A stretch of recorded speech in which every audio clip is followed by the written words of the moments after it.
Water dropping পদ্ধতিতে বরবটি চাষ করলে আপনার বাড়ির আঙ্গিনা অথবা ছাদে 2 থেকে 3 গুণ বেশি বরবটি উৎপাদন করতে পারবেন। মূলত বীজতলা তৈরির জন্য আপনাকে একটি পানির বোতল সংগ্রহ করতে হবে। 10 থেকে 15 লিটার পানি ধরে এইরকম ধারণ সম্পূর্ণ। পরবর্তীতে মাঝ বরাবর কেটে নিন। কেটে নেওয়ার পরে নিচের পাটে বেশ কয়েকটা ছিদ্র করে দিন এবং উপরের পাটে আরও বড় বড় 2টা ছিদ্র করে দিন, যেন পরবর্তীতে গাছের বডি বাইরে চলে আসে। তো মাটি প্রস্তুতির জন্য 7% মাটির সঙ্গে 10% ধানের চিটা এবং বাদবাকিটা জৈব সার মিশ্রিত মাটি মিক্স করে নিন। মিক্স করার পর বীজতলাটা সম্পূর্ণ ভরাট করে দিয়ে মনে রাখবেন একটি টবে মাত্র 2টি গাছ দিবেন। দেওয়ার পরে পূর্বেই প্রস্তুত করা আপনার সেই বক্সটি উপরে জাস্ট বসিয়ে দিন। তো এবারে আসুন, আপনাকে একটা এরকম পানির বোতল সংগ্রহ করতে হবে, যেটাকে উপর করে আপনি দিয়ে রাখবেন যেন সেখান থেকে 1-2 ফোঁটা করে পানি সব সময় পড়ে। উপরে একটা ছিদ্র করে দিন। মূলত বরবটির উৎপাদন নির্ভর করে তার গোড়ায় স্যাঁতস্যাঁতে অবস্থার উপরে। এছাড়াও বেশ কিছু টাইম আছে যখন আপনাকে বেশ কিছু উপাদান এই গাছের গোড়ায় প্রয়োগ করতে হবে।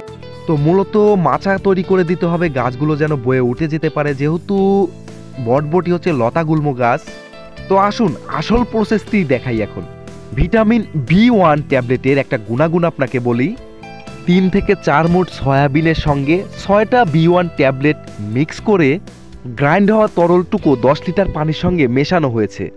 এখন এই পানিটা বোতলের মধ্যে ঢুকিয়ে ঠিক এইভাবে উপর করে দেওয়া হবে এবং এই B1 ট্যাবলেটের নিউট্রিয়েন্টস আপনার বরবটি গাছের গোড়ায় প্রতিনিয়ত পড়তে থাকবে। এটা প্রয়োগের 4 সপ্তাহ মাথায় দেখতে পারবেন আপনার গাছে বরবটিগুলো দেখার মতো।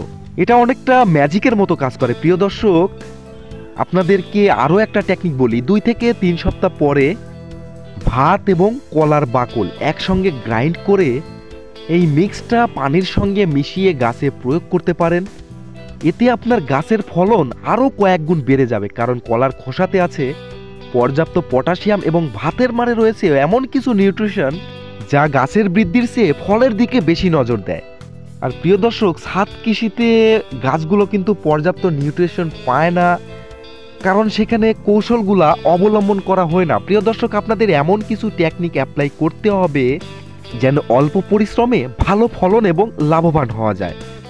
তো প্রিয় দর্শক, একটা তথ্য দিয়ে রাখি, বরবটিতে পর্যাপ্ত ডায়েটারিক ফাইবার থেকে থাকে যা আমাদের দেহের ক্ষতিকর কোলেস্টেরলগুলোকে কমিয়ে দেয়। আর বাজার থেকে যেগুলো কিনা হয় সেগুলোতে ফরমালিন আছে কি নেই সেই গ্যারান্টি বা কে দেয়? নিজের হাতে ফলানো বরবটি বা নিজের সবজি বলেন, এটার শান্তিটাই আলাদা, প্রশান্তিটাই আলাদা। তো আজকের ভিডিওতে দেখানো এই সহজ 2টা টেকনিক অ্যাপ্লাই করে কিন্তু আপনি অধিক পরিমাণ বরবটির ফলন ফলাতে পারেন। সম্মানিত দর্শক, এতক্ষণ যারা ভিডিওটা দেখছিলেন, তথ্যগুলো যদি ভালো লেগে থাকে, যদি ইনফরমেটিভ মনে হয়, পেজটা ফলো করে আমাকে উৎসাহিত করবেন। ভিডিওটাতে লাইক দিয়ে কমেন্টে আপনাদের মূল্যবান মতামত জানিয়ে ভিডিওটা শেয়ার করে দিন। ধন্যবাদ প্রিয় দর্শক।